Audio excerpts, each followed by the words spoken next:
Buenos días a todos y todas. Bienvenidos a la lección número 8 de Derecho Administrativo 1. El día de hoy vamos a continuar con el tema del administrado de la administración.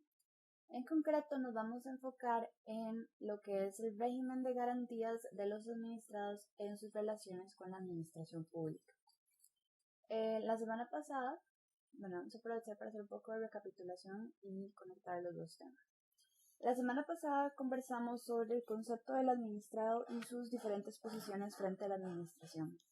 En concreto, explicamos o conversamos que a pesar de que el concepto de administrado es considerado por algunos como una posición pasiva, donde el administrado más que todo tiene que soportar las actuaciones de la administración, en la práctica el administrado se encuentra provisto de una serie de situaciones jurídicas que le dan poder para exigir a la administración ciertas actitudes o que cumpla ciertas obligaciones, incluso también para exigir responsabilidad cuando sus intereses se ven afectados por la actuación legítima o ilegítima de la administración pública.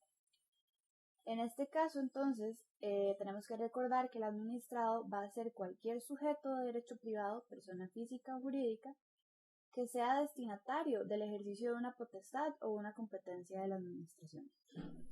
¿Sí?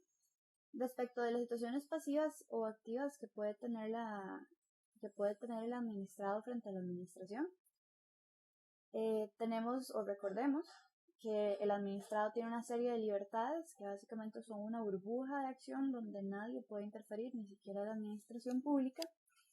Y también, que estas libertades tienen dos caras de la moneda, ¿no? Que no es solamente que la administración no puede interferir en nuestro espacio, sino que nosotros no podemos interferir en el espacio de los demás. Asimismo, tenemos varias potestades que básicamente usualmente las vemos, digamos, sobre todo en el ejercicio de la administración pública. Es un poco a veces complicado ver el ejercicio de potestades en manos de los sujetos privados. Sin embargo, podrían darse situaciones cuando tenemos, por ejemplo, una sociedad o una relación de dirección o de jerarquía respecto a alguna otra persona.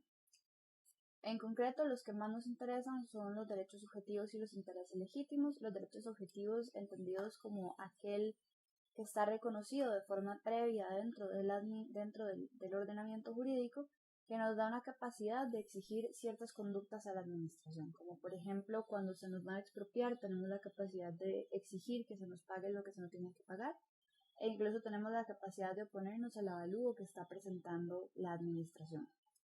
Por otra parte, también tenemos los intereses legítimos, que se entiende como esa defensa de expectativas que podemos hacer cuando por alguna u otra razón la administración no se comporta como esperábamos. ¿Sí? Esa tutela se puede hacer desde un espacio individual o desde un espacio colectivo, incluso llegando a los intereses difusos donde no tenemos una colectividad concretamente identificada, pero sí que se puede llegar a identificar porque comparten una característica en común.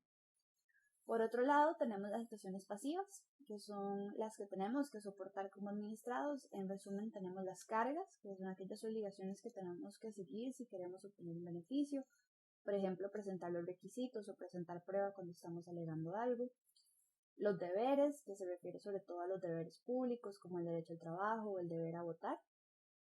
Y las obligaciones, que son situaciones más concretas, ¿no? Como pagar los impuestos, pagar la matrícula cuando somos parte del estudiantado de la universidad pública, etc. Y las sujeciones, puesto que ya son términos, digamos, un poco más generales, dependiendo de la circunstancia en la que estamos. Finalmente tenemos las situaciones mixtas, que don Ernesto Ginesta nos las presenta como deberes poderes, ¿no? Son condiciones en las que tenemos la obligación, tenemos la potestad de ejercer una función, como por ejemplo en el caso de los notarios, pero también tenemos el deber de exigirlo y de acoplarnos a ciertas instrucciones que nos da la administración. Y bueno, yo a esta clasificación les añadí el tema de la sujeción especial o la posición de garante que tiene la administración frente a ciertas personas que por su particularidad no pueden satisfacer sus propias necesidades. Entonces, este sería el caso de las personas privadas de libertad, de los chicos que están a cargo del PANI, de las personas que están institucionalizadas en un hospital psiquiátrico.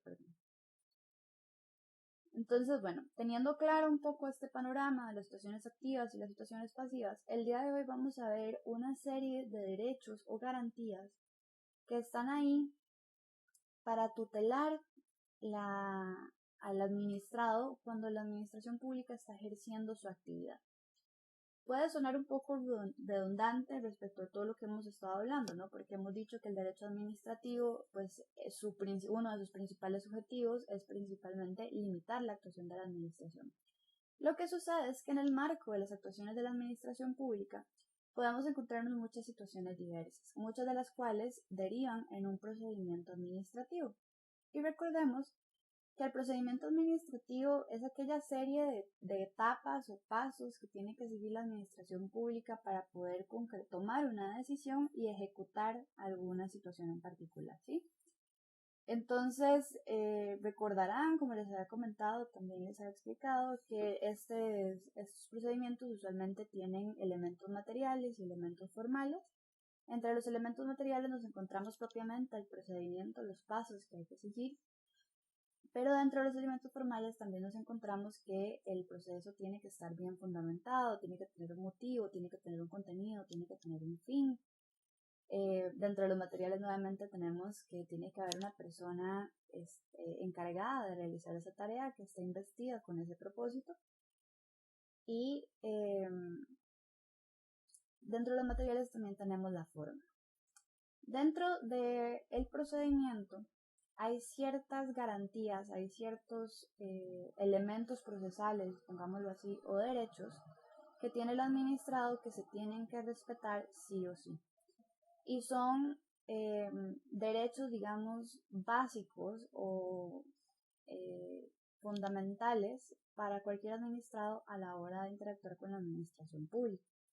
También es importante que tengamos en cuenta que algunos de estos no se presentan necesariamente, o algunas de estas garantías que vamos a ver, no se presentan necesariamente en el marco de un procedimiento administrativo. Puede ser que las veamos como un derecho general que tenemos los administrados, usualmente consagrado en la Constitución Política, a la hora de interactuar con la administración. Entonces son derechos muy particulares que nos van a dar a nosotros un margen de acción respecto de la administración, que nos van a permitir ser contralores de la actividad de la administración, que nos van a permitir solicitar responsabilidad o reclamar transparencia de parte de la administración, ¿sí? Entonces son más bien de nuestra parte garantías, son derechos subjetivos que la administración nos debe, y por parte de la administración son límites al ejercicio del poder.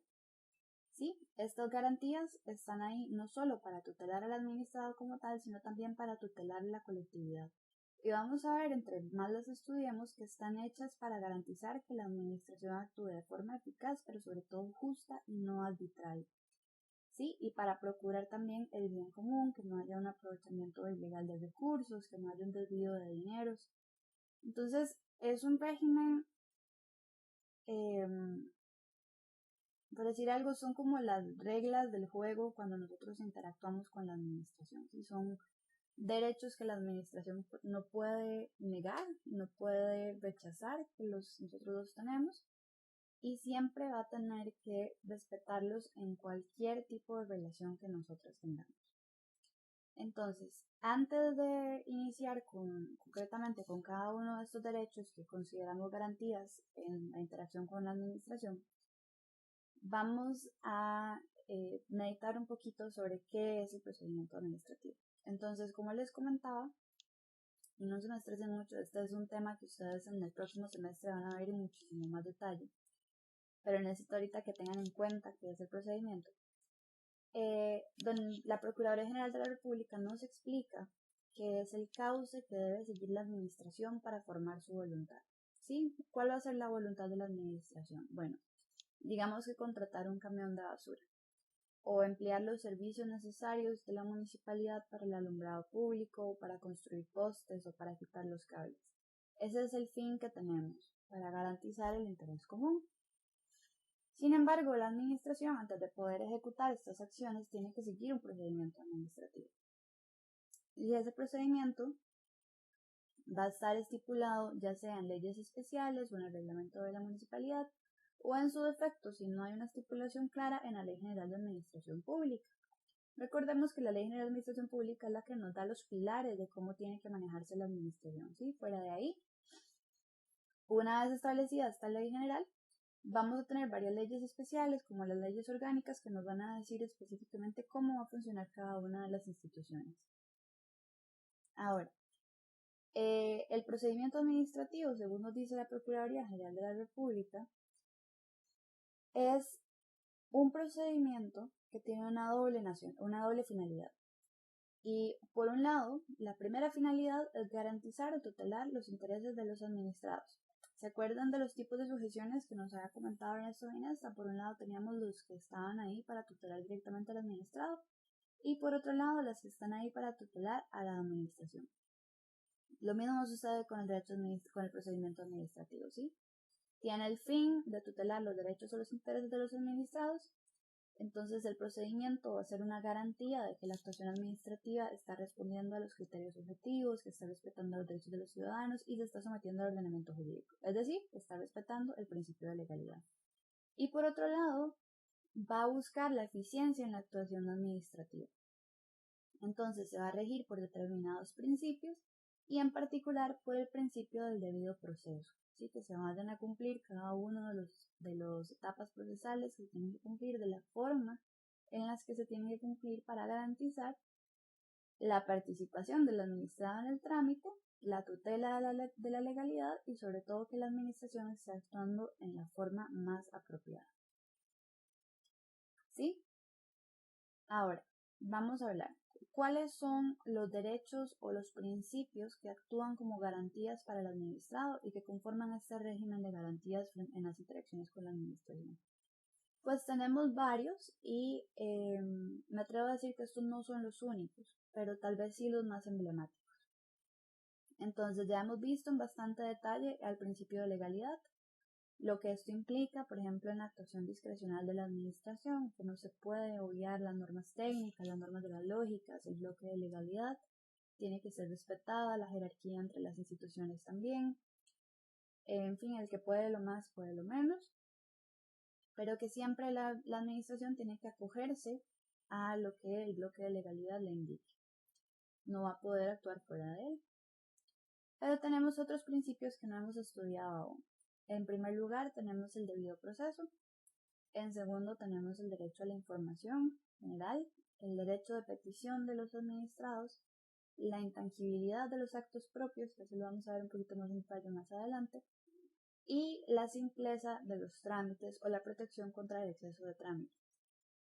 Este último, pues, es un punto un poco debatido, ¿no? Siempre nos estamos quejando de la burocracia del país, de la burocracia del Estado, de lo mucho que cuesta realizar cualquier gestión. Sin embargo, en los últimos años se ha hecho un esfuerzo institucional bastante grande para lograr esa simplificación. Entonces vamos a hablar un poquito más en detalle qué implica esa simplificación de trámites. Ahora, ¿qué es el debido proceso? Bueno, el debido proceso es un principio del derecho en general. Usualmente lo vamos a ver en temas procesales y también en temas penales. Y procesales me refiero que es un principio básico que rige todos los juicios y casos jurisdiccionales que nosotros vemos. Pero el debido proceso también va a regir la actuación administrativa, valga la redundancia, de la administración. Recordemos que tenemos dos tipos de funciones, ¿no? La jurisdiccional y la administrativa. La jurisdiccional en este caso no nos interesa, pero el debido proceso siempre está muy vinculado con eso. ¿Y qué quiere decir el debido proceso? Bueno, hay una serie de derechos que se me tienen que respetar a mí como administrado o como imputado en un proceso penal, por ejemplo, que van a garantizar que la forma en la que se administró justicia sea pues efectiva, sea justa, no sea arbitraria y sea predecible hasta cierto punto.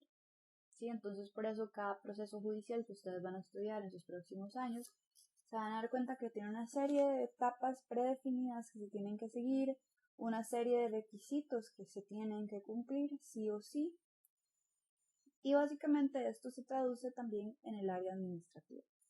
Don Ernesto Ginesta nos dice que es un derecho fundamental de primer orden, que asegura la predictibilidad de la actividad formal de las administraciones públicas. Va de la mano con la seguridad jurídica que el ordenamiento y la administración le deben a toda persona.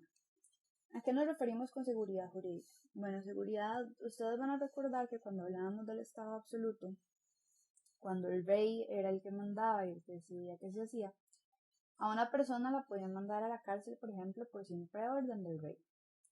O el rey podía decidir en cualquier momento cuándo subir los impuestos, cómo sancionar a alguien, cómo retirarle sus tierras, cómo premiar a otra persona, y a veces algunas de estas decisiones dependían mucho de la buena o mala relación que tuviéramos con el rey en esas circunstancias. Entonces, ¿qué sucede? Bueno, cuando nosotros entramos a un estado de derecho, en que el estado está sujeto a las normas, al principio de legalidad, como lo hemos visto, la administración, nosotros como administrados y la administración nos tiene que dar cierta seguridad. La administración no puede actuar de forma impredecible y hoy decirnos sí y mañana no, sino que tiene que darnos seguridad jurídica, seguridad de que lo que está en la ley se va a respetar y se va a seguir, seguridad de que no se va a actuar de forma arbitraria, seguridad de que todo lo que se haga va a tener un fundamento científico, razonable, lógico y práctico, ¿sí? Y eso es lo que nos lleva también al debido proceso. El debido proceso vamos a verlos como un conjunto de garantías o derechos procesales que se tienen que seguir, que la administración obligatoriamente tiene que seguir cuando se nos está aplicando un proceso administrativo. Y entonces ustedes dirán, bueno, ¿cuándo me aplica a mí un procedimiento administrativo? Si somos migrantes, como bien saben que es el ejemplo que más me gusta, el procedimiento que tiene que seguir migración a la hora de tomar una decisión en mi caso es un procedimiento administrativo. Si nosotros somos personas que tenemos que pagar impuestos, la forma en la que tributación decide que yo cumplí o no cumplí con mis obligaciones es un proceso administrativo también, ¿sí? Las solicitudes que ustedes les hacen a los profesores de reconsiderar las decisiones, apelar un examen y llevarlo adelante ante un comité, eso también es un proceso administrativo. Y en todos estos, aunque sean de diferentes materias, tienen que respetarnos una serie de derechos básicos procesales que nos van a garantizar que nosotros estemos informados, tengamos la capacidad de defendernos y podamos oponernos a lo que se ha resuelto. ¿Sí? Entonces, en resumen, van a incluir los derechos a ser notificado, es decir, a que se nos informe debidamente cuando alguna situación se está presentando, cuando hay alguna queja en nuestra contra o cuando se nos está, por ejemplo, imputando que no pagamos los impuestos en el momento adecuado. También que se nos notifique de las diferentes etapas del proceso y se nos notifique de la decisión final. También esto implica que tenemos un derecho a ser oído y a defendernos, o a presentar alegatos, tal vez. Ahora lo vamos a ver un poquito más en detalle adelante. También tenemos un derecho a acceder a la información. Tenemos derecho a tener asesoría o acompañamiento legal si lo deseamos. También tenemos derecho a no tenerlo. Esto quiere decir que si no lo tenemos, pues nadie nos va a impedir, digamos, defendernos por nuestra propia cuenta o a presentar los recursos que necesitamos presentar. A ser informado de los motivos de la decisión y sobre todo el derecho a solicitar una revisión de la decisión. ¿Sí? Un poquito más en detalle, es algo también importante que quería comentarles antes de ir viendo uno por uno los elementos que componen el debido proceso. El debido proceso es un derecho fundamental, no solo reconocido en la Constitución Política de nuestro país, sino también en el Cuerpo de Derecho Internacional de los Derechos Humanos. Y como les comentaba, usualmente se les asocia más al ámbito procesal, no al ámbito jurisdiccional. Cuando tenemos un juicio hay ciertas etapas que se deben seguir, ciertos requisitos que se deben cumplir. Entonces, en esos casos cuando hablamos del debido proceso. Y en algunos momentos se discutió si el debido proceso en sede administrativa también era un derecho fundamental. Pues en ese sentido, la Corte Interamericana de Derechos Humanos nos ha dicho que si bien el artículo 8 de la Convención Americana se titula Garantías Judiciales, la aplicación no se limita a los recursos judiciales en sentido estricto, sino que se va a aplicar al conjunto de requisitos que se deben observar en las instancias procesales a efecto de que las personas estén en condiciones de defender adecuadamente sus derechos ante cualquier tipo de acto del Estado que pueda afectarlos. Es decir, cualquier actuación u omisión de los órganos estatales dentro de un proceso, sea administrativo, sancionatorio o jurisdiccional, debe respetar el debido proceso legal. Este caso de Ana Ricardo contra Panamá, si no me equivoco, habla sobre unos, si no me equivoco, son sindicalistas, entonces más o menos por ahí va el asunto. Uno de los argumentos del Estado es que no habían incumplido las normas del debido proceso porque no era un proceso jurisdiccional, sin embargo se trataba de un proceso administrativo. Y la Corte pues aprovechó las circunstancias para decir, debido proceso es derecho fundamental en cada una de las instancias del Estado. Y el Estado en cualquiera de sus actuaciones tiene que respetar estos principios procesales y tiene que darle la oportunidad a la persona de defenderse, de presentar alegatos y de solicitar la revisión de la decisión de la administración. ¿Sí? Entonces vamos a ir viéndolo un poquito más en detalle. El derecho de defensa. ¿Qué implica el derecho de defensa? Bueno, lleva varias etapas, pero básicamente es un derecho un poco amplio, pero básicamente lo que tutela este derecho es nuestra posibilidad de defendernos. De que si nos están sancionando de alguna manera por una ley de tránsito, por un impuesto, por un tributo, porque nos metimos al parque ahorita que hay coronavirus, nosotros tenemos que tener la capacidad de apelar y de defendernos y explicar las razones por las que estábamos actuando de esa forma. O tal vez señalar que la administración se está equivocando, por ejemplo. En el caso de los tributos, pues es normal, suele suceder que pues la administración se equivoque o no se dé cuenta de que hay algún cobro que ya prescribió, o sea que ya se acabó el tiempo para cobrarlo, y decida cobrarle a una persona una multa o un monto desproporcionado tal vez por el atraso en ciertos pagos o declaraciones de tributación.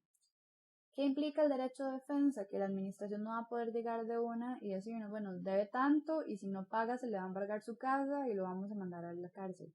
Aquí no hay prisión por deudas, ¿verdad? Pero es un ejemplo. Digamos, simplemente va a implicar que la administración no va a poder ejecutar su decisión de buenas a primeras, sino que va a tener que notificarnos de la situación, nos va a tener que informar y darnos la oportunidad de contestar y oponernos a lo que la administración está diciendo. Y tal vez decirle, hey, tributación, yo sí pagué, aquí tengo el recibo, yo sí hice la declaración, aquí tengo el comprobante. O por otro lado, hey, sí, tenés razón, estoy atrasada, pero ya eso prescribió. Entonces ya no puede cobrarme. ¿Sí?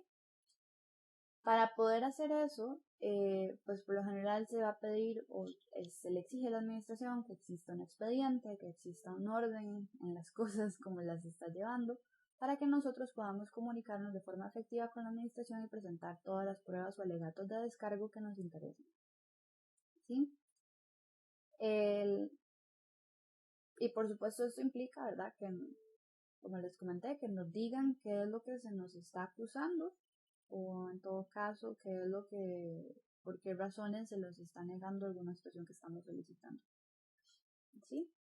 Esto también tiene un carácter sumamente importante en el derecho administrativo y es el tema de las notificaciones. Y obviamente esto también va a tener pues, un peso mucho más elevado cuando se trata de un proceso judicial.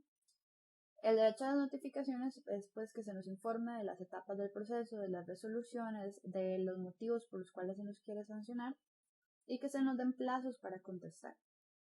Sí, a nosotros no nos pueden sancionar o no nos pueden imponer una multa si no hemos tenido el derecho a defendernos. Y si nosotros no nos han dicho ni siquiera que se nos está acusando de algo, no podemos ejercer ese proceso, ¿sí? Entonces, como les digo, el administrado tiene el derecho de conocer el contenido de las resoluciones y de su existencia para poder ejercer sus derechos y eventualmente oponerse. Es consecuencia de la seguridad jurídica, el derecho de defensa y la transparencia administrativa. Y también en cualquier proceso procesal, de la redundancia, administrativo o jurisdiccional, van a tener, digamos, un acto de vital importancia, ¿sí? Sin notificaciones el proceso no se mueve. Y de hecho esto es muy interesante, ¿por qué? Porque si nosotros nos hemos notificado de alguna situación, aunque nosotros, por ejemplo, sepamos que una resolución ya existe o está ahí esperando para ser notificada, nadie puede exigirnos a nosotros actuar conforme. Y van a ver más adelante, pero cuando ustedes tienen que jugar con los plazos, eso es súper importante. Si ustedes no han sido notificados oficialmente, a pesar de que sepan que la resolución existe, pues eso es un tiempo, digamos, que ustedes están ganando para reaccionar o para preparar su defensa. Se van a acordar de mí cuando estén en derecho procesal. Ahora, aquí me fui por otro lado. Un derecho fundamental cuando nosotros somos parte de un proceso administrativo es el derecho del acceso al expediente que es nuestro. Cuando nosotros, por ejemplo, somos pacientes en la caja, por ejemplo, y consideramos que hubo una situación de mala praxis, queremos oponernos a la situación de la caja, o se nos negó la atención, se nos negó, hubo un maltrato o alguna circunstancia en particular, o cuando nosotros, por ejemplo, tenemos algún trámite ante migración o ante el Ministerio de Trabajo, cualquier gestión que nosotros realizamos va a tener un número de expediente asignado, cualquier solicitud. Y nosotros tenemos derecho de ingresar a las instalaciones administrativas y solicitar que se nos entregue el expediente completo para poder nosotros preparar nuestra defensa, nuestra posición o incluso llevar el caso a la jurisdicción. Depende de lo que nos interese. ¿Sí? El derecho no es ilimitado, como todos los derechos fundamentales que tenemos, siempre va a haber un cierto margen de restricciones que es admitido. En este caso, se nos puede negar el acceso a nuestro expediente, pero no a todo, a partes del expediente, si fuera el caso, que se consideren secreto de Estado o que puedan afectar a la intimidad de la contraparte, o que por otra parte puedan poner a una de las partes en ventaja respecto de la otra. Sí, esto pues tiene un análisis un poco más concreto, pero básicamente el secreto de Estado se refiere a toda aquella información que haya sido declarada como tal por parte del Poder Ejecutivo y tiene que estar relacionada, eso sí, a temas de defensa nacional o relaciones internacionales. Si se acuerdan un poco de los actos de gobierno, va más o menos ahí como de la mano con ese tema. Además, la intimidad de la contraparte, esto usualmente está un poco relacionado al tema del secreto bancario o el secreto accionario cuando se trata de sociedades públicas, sociedades privadas, perdón, en el que en teoría la conformación de los socios es secreta.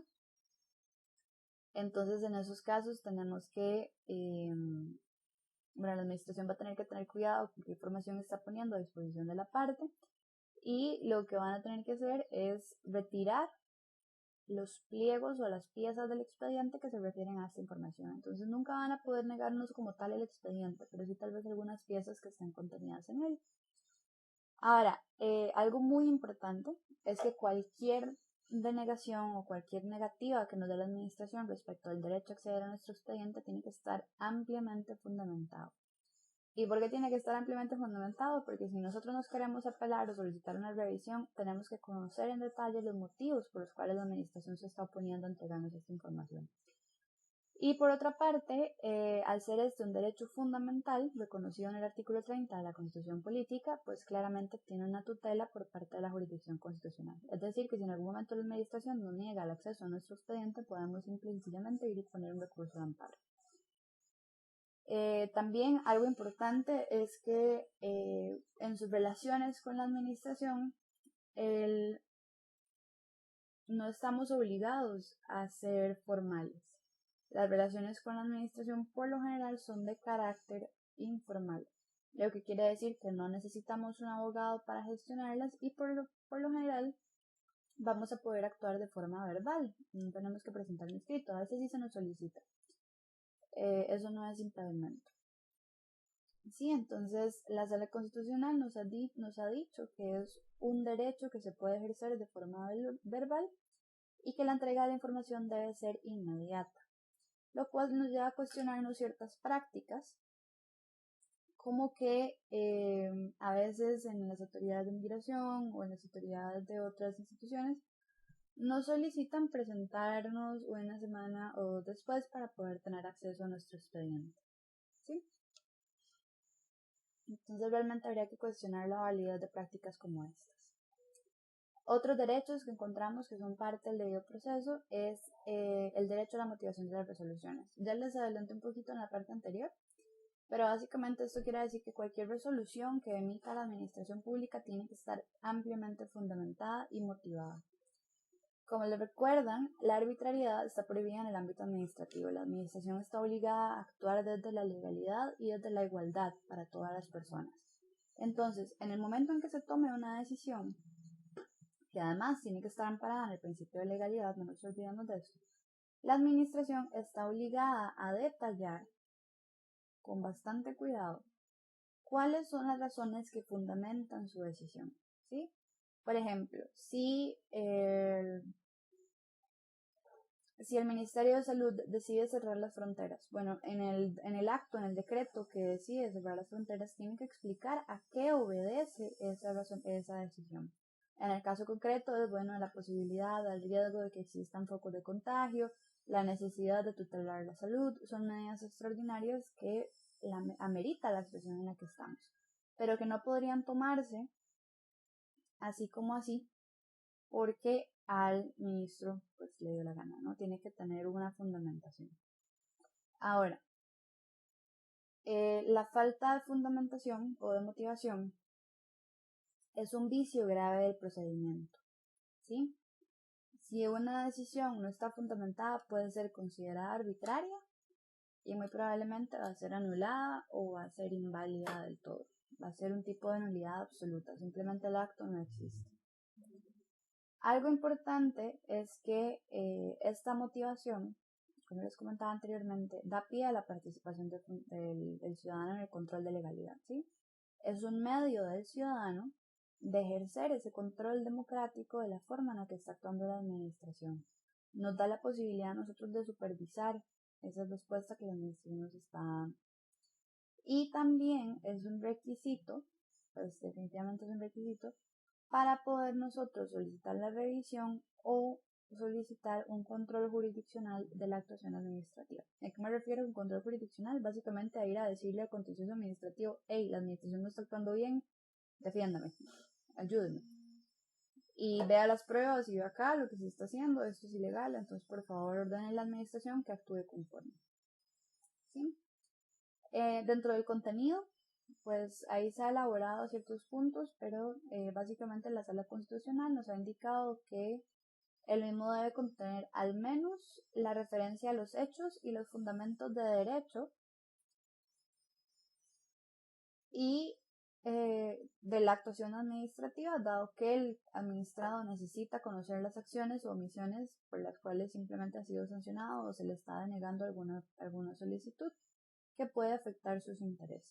Entonces, cualquier motivación tiene que estar los hechos, que la persona presentó la solicitud tal fecha, que en tal fecha se le dio curso por acá, que tal persona rindió informe y que al final se concluyó que no, con base en X y X normas, ¿sí? Tiene que serlo bastante amplio para poder garantizar ese derecho de defensa. Si no lo garantiza, estamos ante el vicio de nulidad del procedimiento. Un pequeño cambio.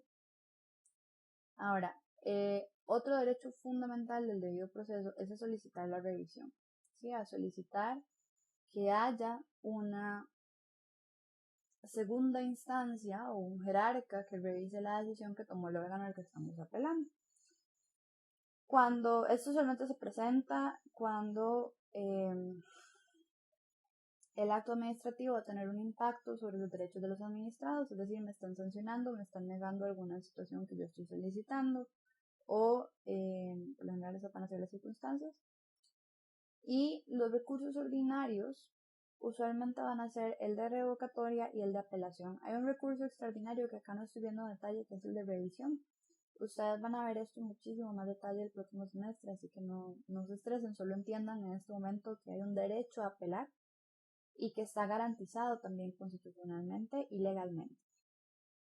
Sí, hay diferentes procesos administrativos, entonces usualmente la ley nos va a decir contra cuáles etapas, por decirlo así, del proceso administrativo se puede apelar. Y dentro del proceso administrativo vamos a tener pues actos que buscan preparar la decisión y actos que son finales, digamos que son los que tienen el efecto. No sé si ustedes recordarán que habían actuaciones internas y actuaciones externas.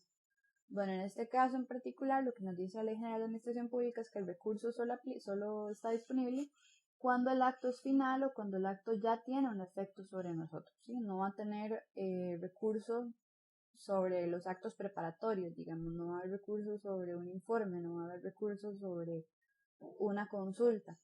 Sin embargo, cuando nosotros ya apelemos el acto final, si el acto final está fundamentado en este acto preparatorio, pues podemos apelar contra todo al mismo tiempo. Sí, eso es súper importante que lo tengan en cuenta. Ahora, algo interesante es que recordemos, como les comenté anteriormente, que el proceso administrativo es informal, entonces los recursos no van a necesitar de una formulación específica, como si, por ejemplo, la van a ver ustedes en los procesos judiciales, sino que incluso la persona puede ir de forma verbal, sin acompañamiento legal, y decir, yo quiero presentar un recurso de revocatoria de apelación en subsidio contra tal, tal, tal y tal cosa. O simplemente hacer un escrito por su cuenta y presentarlo sin necesidad de que vaya autenticado o respaldado por un abogado. Algo interesante acá, ustedes van a verlo más adelante, sobre todo en derecho penal, nos solicitan en derecho penal un derecho fundamental es la doble instancia. Entonces yo no sé si ustedes han escuchado que en derecho penal ustedes cuando hay una condena la persona tiene el derecho a apelar y si en apelación no le dan pelota, digámoslo así, va a tener que ir a un recurso de casación. Bueno, en sede administrativa, cuando nosotros estamos hablando con la administración, eso no existe. Y hay una razón muy básica y muy obvia para que eso no exista. Y es que la persona eventualmente va a poder va a tener la posibilidad de ir ante los juzgados de contencioso administrativo a decirles a ellos que revisen la actuación administrativa. Entonces, a lo interno de la administración, dentro del ICE o dentro del Ministerio de Salud o dentro de Migración, solo vamos a tener un recurso usualmente. Le vamos a poder, dos recursos. Vamos a poder pedirle al mismo órgano que dictó la resolución que por favor la revoque. Y si éste dice que no, entonces que se lo pase a su jerarca, y ahí sí ya tenemos un recurso de apelación, y le decimos, bueno, por favor revise y cancele lo que dijo su inferior. Pero si ninguno de estos dos nos da pelota, tenemos además la posibilidad de ir a un proceso contencioso administrativo a decirles, hey, la administración no está actuando como se supone que tiene que actuar. Entonces, por favor, ayuden. ¿Sí? Ahora, recordemos que agotar la vía administrativa, o sea, ir a cada uno de estos procesos administrativos, no es obligatorio. Esto se canceló, fue una decisión de la Sala Constitucional y dijo, bueno, no es obligatorio agotar la vía administrativa porque existe un control jurisdiccional y a veces el solicitar el agotamiento de la vía puede traducirse o puede llegar a ser un impedimento para el acceso a la justicia. Entonces nosotros como administrados, cuando tenemos una negativa de la administración pública, por lo general tenemos un año para poder ir ante el contencioso administrativo y decir, hey, la administración me está tratando mal. Esto sí, tenemos dos excepciones, que es cuando estamos ante una jerarquía impropia, por ejemplo el Tribunal Administrativo Migratorio, el Tribunal Aduanero, el Tribunal Tributario, de la redundancia. ¿Qué otros tenemos? Cuando tenemos que apelar alguna decisión de la municipalidad, sí o sí tenemos que ir ante el Tribunal Contencioso Administrativo en su función administrativa, en la sección tercera, o cuando tenemos cualquiera de las circunstancias que ya estudiamos. ¿Sí? También, cuando son actos de la municipalidad, pues, también tenemos que agotar la vía administrativa. Son las únicas dos disposiciones, digamos, que nos obligan a hacer eso y no acudir directamente a la jurisdicción. Ahora, recuerdan que habíamos hablado del derecho al acceso al expediente. Bueno, resulta que también existe un derecho general, ya fuera del procedimiento administrativo como tal, sino simplemente esto es un derecho que tengo yo como cualquier administrado de solicitar información a la administración pública. ¿Sí? Cualquier ciudadano que tenga interés, cualquier persona que considere que hay algo extraño, puede presentarse ante la administración pública y solicitar que le remita información. Este es un derecho que por lo general vemos en ejercicio de las manos de los periodistas. Esta es la forma en la que los periodistas tienen acceso a información fundamental para, por ejemplo, cuando hay algún caso de corrupción, cuando hay alguna situación extraña, y ellos quieren hacer ese control de revisión, de legalidad, por ejemplo, que les llega una denuncia. Entonces nosotros tenemos un derecho muy amplio, realmente garantizado en el artículo 30 de la Constitución Política, de acceder a cualquier archivo administrativo. Eso sí, volvamos un poco a las limitaciones. Recordemos que si es materia de secreto de Estado o, por ejemplo, si es información confidencial respecto de una persona, nosotros no podemos ir al IMAS y decirle, hey IMAS, deme la información de todas las personas que están recibiendo beneficios ahorita. No. Hay ciertos límites y la intimidad de las personas es uno de esos. ¿Sí? Entonces, bueno, la Sala Constitucional nos ha dicho que este derecho general de acceso a la información ya fuera un procedimiento administrativo, y eso voy a ser enfática. Recuerden que el debido proceso son circunstancias que tienen que respetar en un procedimiento administrativo. Usualmente van a ser derechos que están ligados a la persona, que es parte del derecho administrativo. ¿Sí? Los tenemos todos, pero cuando los vamos a hacer efectivos es cuando estamos siendo parte de una sanción, de una solicitud, de alguna circunstancia en particular. Este derecho a la información es un derecho general. Nosotros no tenemos que tener ninguna vinculación específica con la administración en estos casos. Simplemente podemos llegar y decir, quiero ver los archivos de tal cosa. Quiero ver los proyectos de ley. Quiero ver quién ha venido a visitar al despacho del diputado tal. Quiero venir y ver con quién se ha reunido X persona o el presidente. ¿Sí? Entonces es un derecho mucho más amplio. Tiene una vinculación directa con el derecho al acceso al expediente. Sin embargo, el acceso al expediente, digamos, ya vemos este derecho personalizado. ¿Sí? Cuando nosotros somos parte de un procedimiento, el acceso a la información lo que nos garantiza es el tener acceso a nuestro propio expediente. Pero cuando nosotros no somos parte de ese proceso, lo que nos garantiza es el acceder a la información de la administración. Que como la administración tutela los intereses públicos, pues es información de interés público. ¿Sí? Entonces, bueno, volvamos a lo que nos dice la Sala Constitucional. El derecho de acceso a la información administrativa es un mecanismo de control en manos de los administrados, puesto que le permite a estos ejercer un control óptimo de la legalidad, de la oportunidad, de la conveniencia o mérito y en general de la eficacia y eficiencia de la función administrativa desplegada por los diversos entes públicos.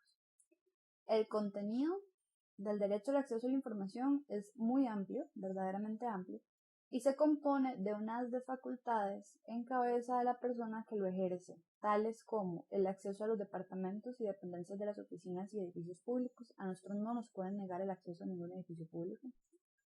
El acceso a los archivos, registros, expedientes y documentos físicos o automatizados, bases de datos, ficheros, eso sí, con respeto, ¿verdad?, a la intimidad e información confidencial de las personas. La facultad del administrado de conocer los datos personales o nominativos que le afecten, a eso nos referimos al expediente, y la facultad del administrado de rectificar o eliminar datos si son erróneos, incorrectos o falsos. Asimismo, el derecho de conocer el contenido de los documentos y expedientes físicos o virtuales, y el derecho de obtener a su costo, eso sí, certificaciones o copias de los mismos. ¿Sí? Entonces, como vemos aquí es, por ejemplo, como les digo, usualmente lo vemos en ejercicio de los periodistas, que yo no sé si ustedes recordarán ahora con esto del caso del cementazo que tuvimos hace un par de años. Los periodistas a cada rato nos informaban que decían, bueno, Juan Carlos Bolaños fue y visitó al diputado X y Y del partido tal y tal en tal día y en tal otro día. Y Juan Carlos Bolaños y no sé qué persona con el representante de Comex también llegó a la oficina de este otro diputado tal y tal día. O en el registro de visitas de la Casa Presidencial encontramos este y este registro. Bueno, ese tipo de información es información vital para ejercer ese control de legalidad, ese control de probidad, incluso que está haciendo en este caso la prensa, de qué fue lo que pasó en esas circunstancias, por qué se reunieron, qué discutieron, qué matráfula hay detrás. ¿Sí? Entonces, bueno, este es un derecho general que tenemos nosotros. Otro derecho general que nos interesa, bueno, perdón, antes de adelantarme para ir a eso, quería también comentarles esto. Hay dos principios de la actuación administrativa, dos principios básicos, que son el de transparencia y el de publicidad. Y estos principios pues son lo que le da pie al derecho al acceso a la información. La administración tiene que ser transparente. De hecho, aquí la sala nos dice que las administraciones están llamadas a ser verdaderas casas de cristal en cuyo interior puedan escrutar y fiscalizar a plena luz del día todos los administrados.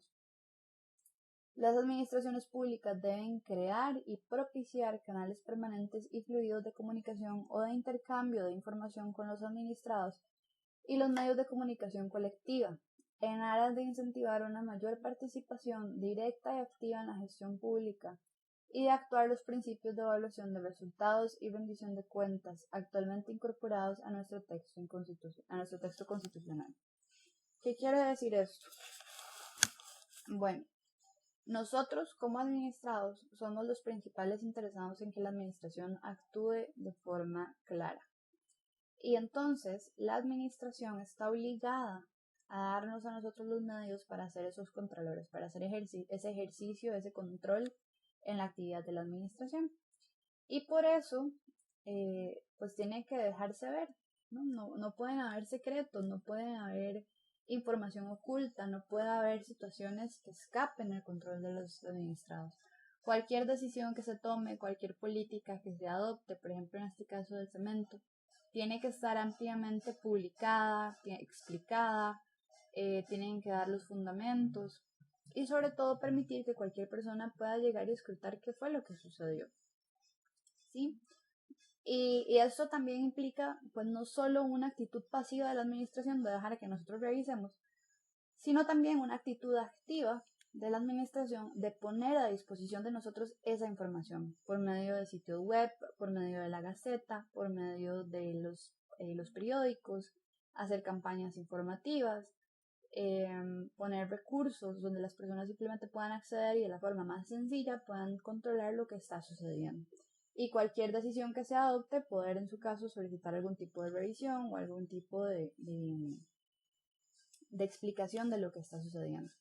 Por ejemplo, este principio en el caso de las personas indígenas, las personas de los pueblos originarios, se va a traducir en el derecho de consulta. E incluso en los casos de las comunidades locales, yo no sé si ustedes van a recordar, creo que el ejemplo más claro que todos sabemos que existe, pero estoy segura de que ustedes nunca han participado en algo como esto, es el tema de las tarifas de los servicios públicos. Es una afectación directa a nuestros derechos, ¿sí? Entonces, ¿qué va a pasar? Que el día que la ruta de bus de mi casa decide que quiere subir la tarifa y el ARECEP está haciendo el análisis para determinar si es justo o no que se suba la tarifa, pues se va a hacer una convocatoria o una reunión comunal para que las personas afectadas por el aumento de la tarifa expresen su oposición o su, por otro lado, apoyo al aumento de las tarifas. No estoy segura que en esto Gerardo pues va a tener más conocimiento que nosotros, pero ese es un ejemplo claro en el que la administración tiene que buscar activamente el involucramiento y el control de las personas. Si nadie se presenta, bueno, pues nadie tuvo interés, salados todos. Pero si las personas llegaron y conversaron y publicaron, pueden ser que sus intereses pues se tomen en cuenta y se tome una decisión distinta a la que está solicitando la compañía de luz. ¿Cuál es otro ejemplo claro de actuaciones activas de la administración? Bueno, tengo conocimiento que ahorita se está trabajando un reglamento de personas indígenas transfronterizas. Entonces, bueno, este reglamento la idea es darles un documento de identidad para que esas personas se puedan mover libremente y con mayor seguridad. Este reglamento que va a afectar a esta población tiene que ser consultado. ¿Sí? Por ejemplo, también cuando el registro nacional de la propiedad, esto es un ejercicio muy interesante que están haciendo, está empezando a limpiar, por decirlo así, sus registros, y acá en nuestro país se da la situación de que muchas propiedades se traslapan con otras, hay pedacitos de la propiedad que están sobrepuestos. Entonces, el registro está dándose la tarea de catastrar y por medio de fotografías satelitales medir las propiedades y, por decirlo así, georreferenciarlas. Y si se dan cuenta por A por B que las medidas que están reportadas de esa propiedad están mal o no son exactas, se hace una rectificación de medidas. Entonces, cuando un lugar se va a declarar ya como zona catastrada, digamos, cuando ya el ejercicio se completó, lo que hace el Registro Nacional es hacer una sesión pública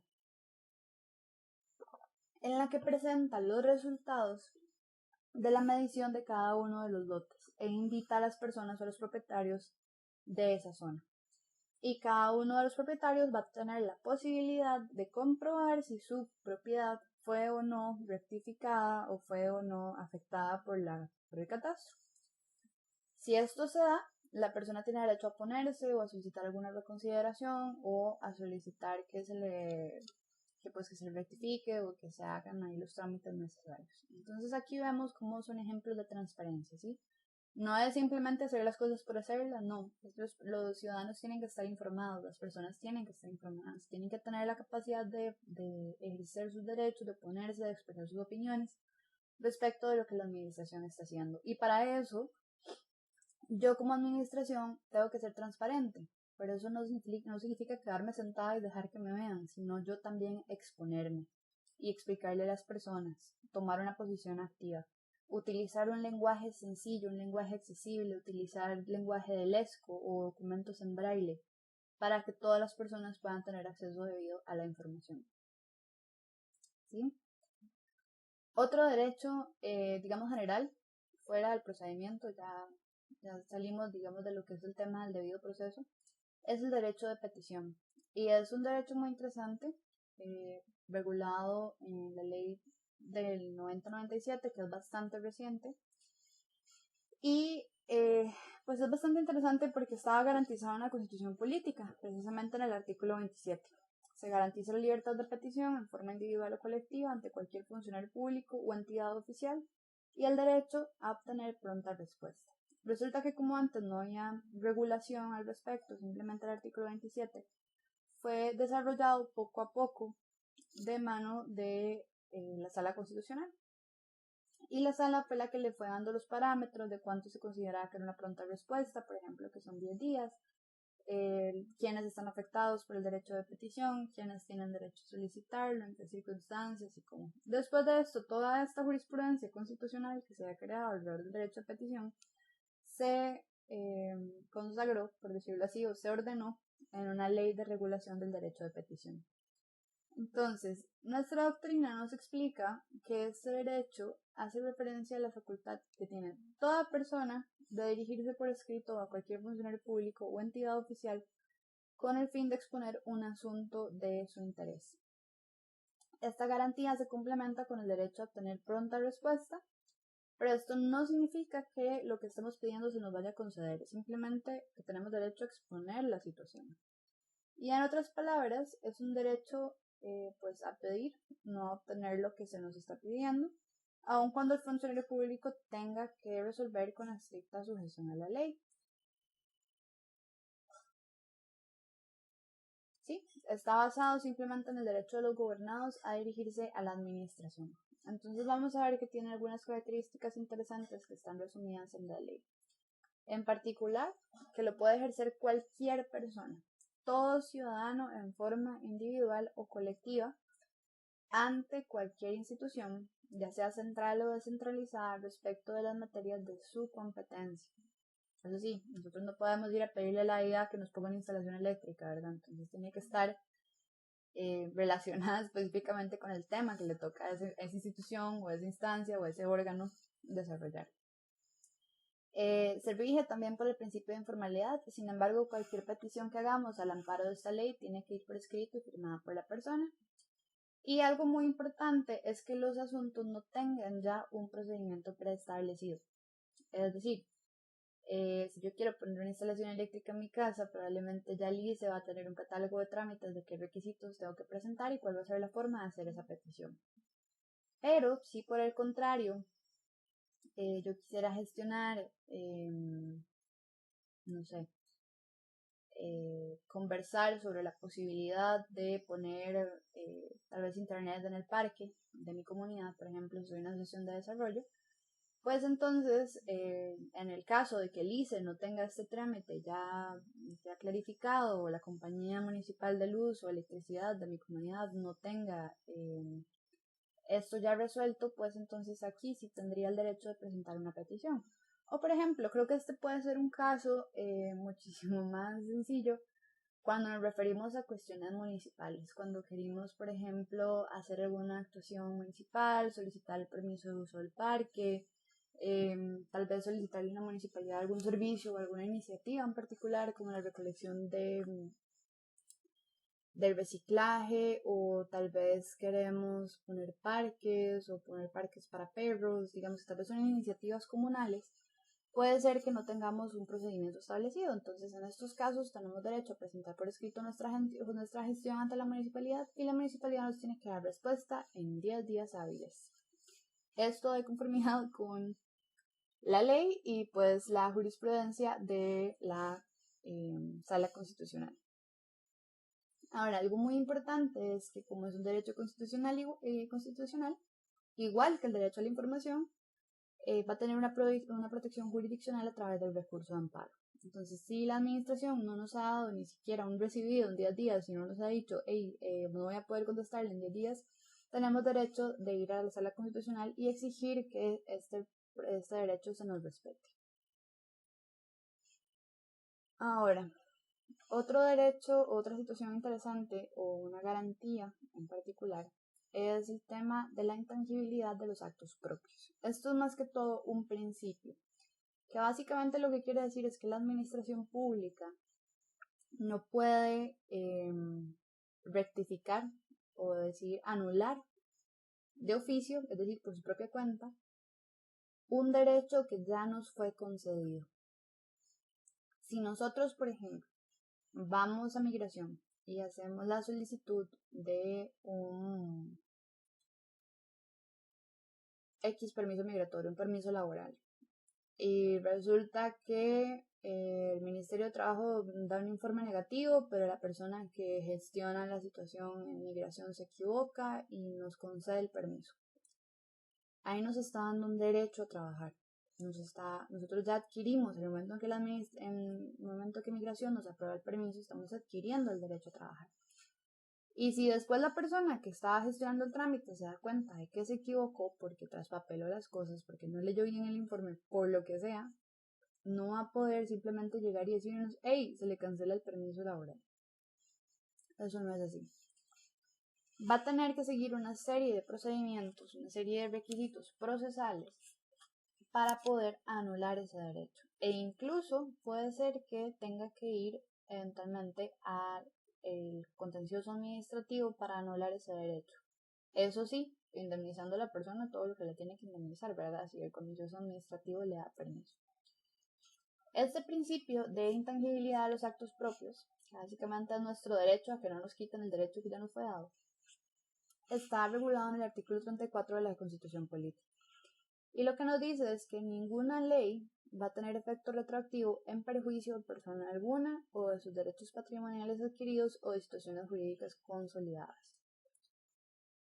El principio de intangibilidad de los actos propios, nos dice la Sala Constitucional, pues tiene rango constitucional y obliga a la administración a volver sobre sus propios actos en vía administrativa únicamente bajo las excepciones de los artículos 155 y 173 de la Ley General de Administración Pública.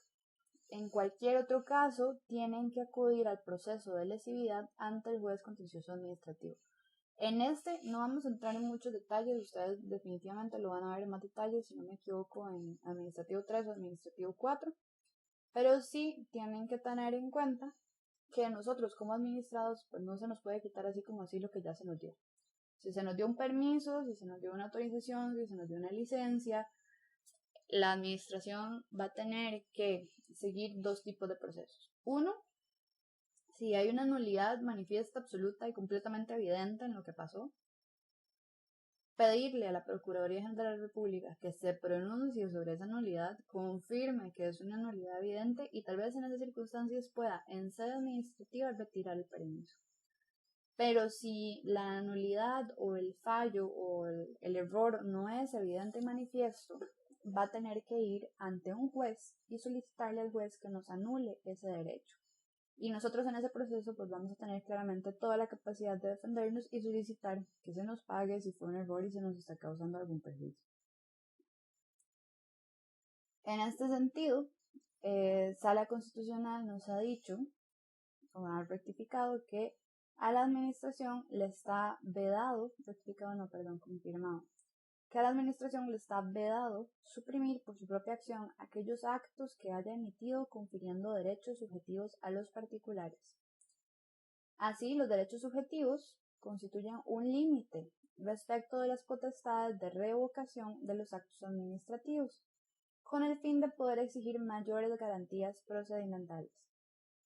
La administración, al emitir un acto y con posterioridad al emanar otro contrario al primero, es decir, cuando dijo una cosa y después viene a decir otra, el menoscabo de derechos subjetivos, básicamente dándonos y después quitándonos el derecho, está desconociendo los derechos que a través del primer acto nos había dado, sea por error o cualquier motivo. Esto implica que el Estado, para poder eliminar ese acto, solo puede seguir el proceso jurisdiccional de lesividad, pues este proceso está concebido, es básicamente una garantía procesal a favor del administrado,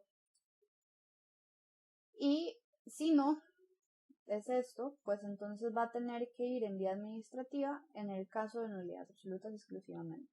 Si no es una nulidad absoluta, sí o sí va a tener que ir a proceso jurisdiccional.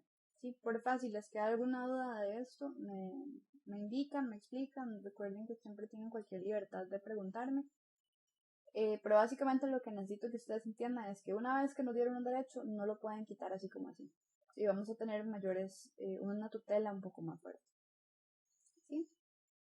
Ahora, finalmente, vamos a conversar sobre la simplificación de trámites. Ustedes recordarán, yo no sé si a ustedes les ha pasado, que a veces llegan a una institución pública y nos dicen que, bueno, a mí me pasó, les voy a contar una anécdota, que cuando estaba aprendiendo a manejar, tuve que ir a solicitar mi permiso de aprendiz, pero tuve que solicitar unas 3 veces. Y creo que fue como la tercera vez, eso ya que ustedes están hartos de la vida, tuve que salir corriendo de la universidad. Y el permiso tiene una particularidad, que es que ustedes cuando pagan, tienen que pagar una cuota LINS. Cuando pagan esa cuota LINS, el recibo de LINS tiene que salir con la fecha del día que ustedes presentan la solicitud ante el COSEBI. Y no se puede gestionar a través de los bancos. Entonces ustedes, en mi contexto, ustedes tal vez en su zona donde viven es un poco distinto, pero en mi contexto, yo tenía que salir corriendo de San Pedro, irme al centro de San José, pasar por el INS y de ahí correr al otro lado de San José, que es en La Bruca. Y todo esto, pues en bus, porque en ese momento yo era estudiante. Todavía con bus. Entonces, bueno, para no cansarles con el cuento, yo salí de clases como a las 10 de la mañana, salí corriendo, llegué al INS, pagué el recibo, llegué a COSEBI.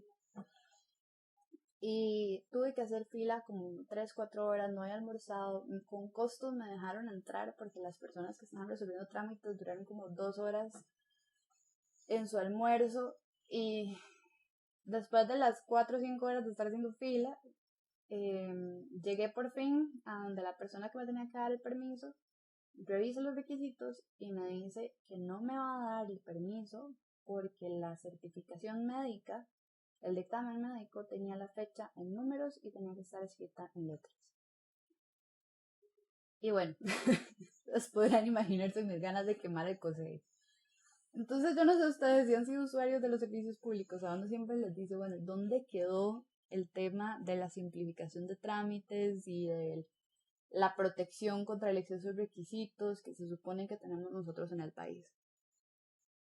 En ese momento, con ganas de quemar el COSEBI, pues esa es una de las preguntas que yo le hice a uno de los funcionarios. Y pues esta persona realmente no me supo dar respuesta.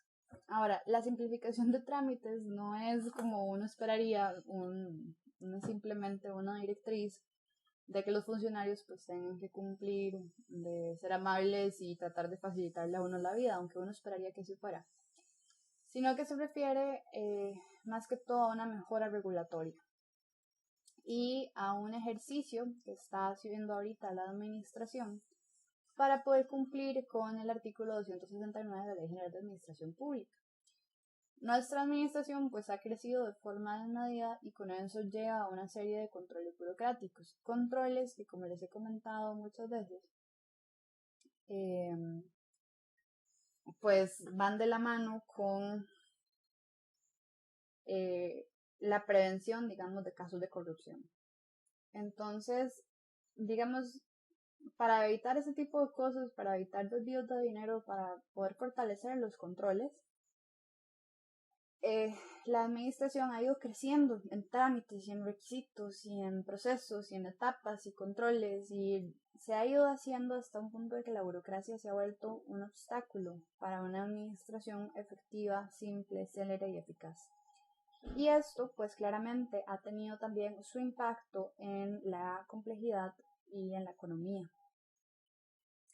¿Sí? Esto ha tenido también un impacto muy fuerte en lo que es la economía y la competitividad de Costa Rica en relación con otros países, porque claramente si otros países tienen una administración mucho más sencilla, o tal vez no sé si más transparente, pero sí tal vez más rápida para resolver algunas situaciones, pues es claro que las personas que quieren invertir en el país van a decir, bueno, si es más fácil ponerme una empresa en El Salvador, o en Nicaragua, o en Honduras, o tal vez en Panamá, voy a preferir estos lugares a irme a Costa Rica, donde tengo más cargas, más requisitos y más cuestiones. Entonces, los últimos gobiernos, desde doña Laura Chinchilla, han hecho un esfuerzo para mejorar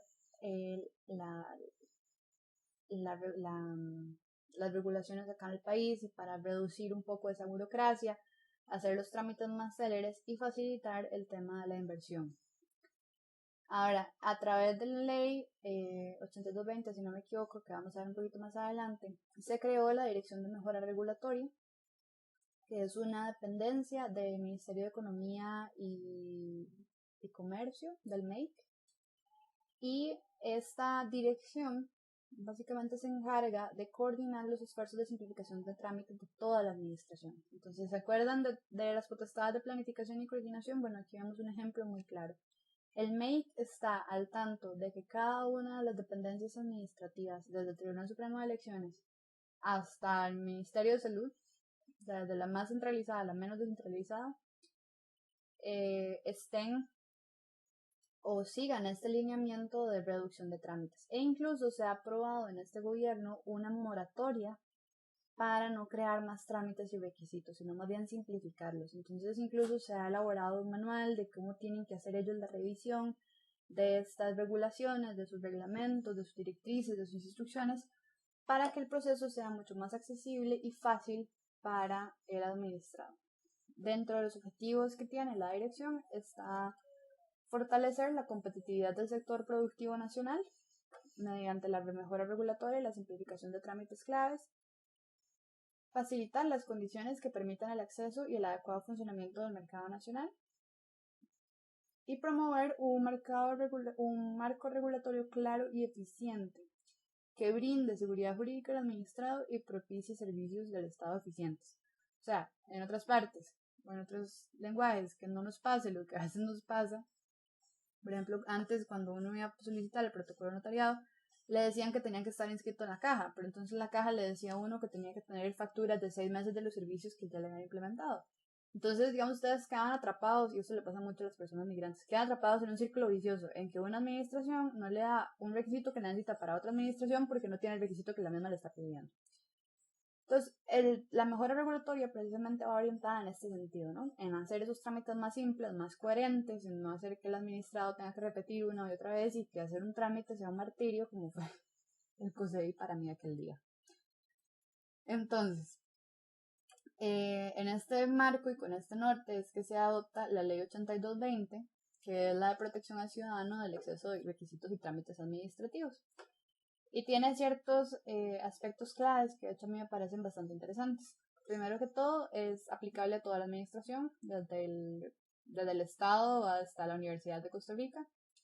Estipula que tiene que haber una presentación única de documentos. Cuando ustedes les van a realizar un trámite, ustedes no pueden llegar a presentar los requisitos y después que la administración le pida necesito su orden patronal, y después ya la orden patronal le dice, ahora necesito el comprobante de impuestos, y entonces ustedes van, no, una. una sola tiene que darle la prevención al respecto de todo. Todos los trámites, aquí vamos también un poco a la mano del principio de transparencia, tienen que estar publicados y estar accesibles a la población. Entonces ustedes van a ver que muchas de estas administraciones en sus páginas web tienen un catálogo de requisitos y de trámites y de lo que tienen que presentar cuando se solicita determinada situación. Y además tienen que hacer o hay un principio de coordinación interinstitucional. Esto es muy interesante y lo van a ver sobre todo en ejercicio cuando están trabajando en juzgados. Básicamente lo que quiere decir es que si ustedes tienen que solicitar una certificación o alguna institución en particular a otra institución pública, la administración tiene que encargarse de eso. Ustedes pueden presentarlo, pero por lo general la administración tiene que encargarse de eso. Entonces ustedes van a ver que el juzgado se va a encargar de pedir cuestiones como por ejemplo las anotaciones en el en el registro nacional, perdón, o se va a encargar de solicitar pruebas como certificaciones de matrimonio, o se va a encargar de solicitar certificaciones de movimientos migratorios. Por ejemplo, el Tribunal Supremo de Elecciones, cuando va a hacer un trámite de naturalización, tiene que solicitarle a ellos directamente a migración los movimientos migratorios o certificaciones respecto del expediente de la persona, etc. Ustedes pueden, si quieren, presentarlo, pero no es obligación. Y finalmente hay un aspecto clave de esta ley, y es que explican el procedimiento para aplicar el silencio positivo. El silencio positivo, ustedes se han preguntado qué hacen ustedes cuando ustedes presentan una petición y la administración no responde, además de poner un recurso de amparo. Bueno, resulta que cuando se trata de potestades regladas, recuerden que dentro de la administración tenemos la discrecionalidad y las potestades que están claramente establecidas. Los permisos y licencias, por lo general, tienen que, digamos, no son discrecionales. Los permisos y licencias, por lo general, ya habían dado cuáles son los requisitos que la persona tiene que cumplir. Y si la persona los cumple, no hay mayor valoración de parte de la administración pública, sino que la administración simplemente tiene que decir, cumple, ok, le doy el permiso. No cumple, lo siento, no cumple por esto, no le puedo dar el permiso. Eso suele suceder, por ejemplo, con los permisos de construcción, con los permisos del Ministerio de Salud, con los permisos de X o X cosas. Entonces, cuando se trata de una competencia reglada, no discrecional, atención, de la administración pública, se puede aplicar lo que se llama como silencio positivo. Y básicamente esta es la aplicación de la regla ancestral, el que calla otorga. Entonces, si la administración pública no contesta su gestión en el tiempo que tiene que solicitar, que tiene que contestarla, ustedes pueden partir del hecho de que la administración dijo que sí, aunque no lo haya analizado, con todos los peligros que eso tiene. Pero bueno, es una forma de procurar que la administración sea eficaz en el ejercicio de sus competencias y que no hayan retardos injustificados que afecten pues de manera indebida al administrado. Antes no existía, digamos, un procedimiento claro cómo aplicar el silencio positivo. Ustedes llegaban y decían, bueno, la administración no me contestó, ya pasó el tiempo que tenía que pasar, ¿cómo hago? ¿Cómo me garantizo yo que si hago las cosas no voy a ser sancionado? Bueno, pues esta ley introdujo el procedimiento para poder aplicar ese silencio positivo. Ahora, siempre es muy importante cuando tienen que ver con el silencio positivo, lean con atención la ley que regula el trámite que están solicitando, porque hay algunas circunstancias en que la ley especial dice, en este caso no aplica. Y si la persona no contesta, entonces más bien lo que se presume es el silencio negativo, que nos da pie, el silencio negativo, eso sí, nos agota la vía administrativa y nos da permiso de ir a jurisdicción. ¿Sí? Entonces, ya sea el uno o el otro, tienen que revisar bien la legislación de la que estamos tratando para poder determinar si es posible o no es posible aplicar el silencio positivo. Ahora, potestades regladas exclusivamente, permisos, licencias, autorizaciones. Cuando tenemos un catálogo de requisitos cierto, claro, y la administración no tiene que valorar, si la administración no me contesta en el plazo que me tiene que contestar, pues lo que tengo que hacer es presentar una declaración jurada ante dicha administración diciendo que se cumplieron con todos los requisitos, la administración no contestó en el tiempo y por tanto yo asumo que tengo la licencia. Y la administración no tiene el derecho a desconocer esta situación. Si se reúnen cada uno de esos plazos la administración va a tener que darle el permiso o la patente o lo que sea que estén solicitando, y eventualmente si la administración quiere volver atrás, van a tener que aplicar un proceso de lesividad, porque ya su derecho está garantizado por el ordenamiento. Entonces, bueno, con esto terminamos nuestra clase del día de hoy. Para el tema de los ensayos no lo incluí acá, se los voy a mandar por correo electrónico, pero vamos a hacer un pequeño estudio de jurisprudencia. Entonces vamos a ir a leer ciertas situaciones clave ante la Corte Interamericana, y las personas que hagan los ensayos pues se van a encargar de resumir los fallos, las sentencias, qué fue lo que pasó, y explicar en sus propias palabras lo que se está presentando. Claramente, como siempre, con una prueba propia. Pero bueno, muchísimas gracias por su atención. Espero que la clase les haya gustado, incluida la anécdota del COSEBI. Y bueno, que tengan muy buen día, bonita semana, bonito fin de semana.